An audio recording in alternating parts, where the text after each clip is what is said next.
সংবাদ শিরোনাম ময়মনসিংহের ৩০ সালে ১২ নং আমিরাবাড়ি ইউনিয়ন ৯ নং ওয়ার্ডে রাস্তাটি দিয়ে ঢাকা ময়মনসিংহ মহাসড়ক যাওয়ার একমাত্র রাস্তা।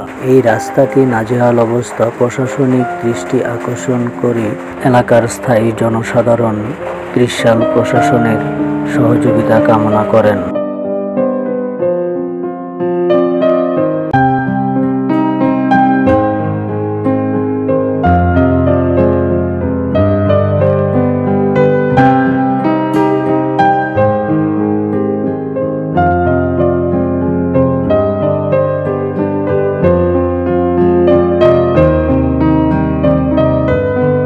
বৃন্দাবন রাস্তাটি ৮১০ মিটার রাস্তা সংস্কার করার জন্য এলাকার জনসাধারণ জোর দাবি জানান। ৩০ সালের ১২ নং আমিরাবাড়ি থেকে হানিফ আকন্দ, এসিটিভি।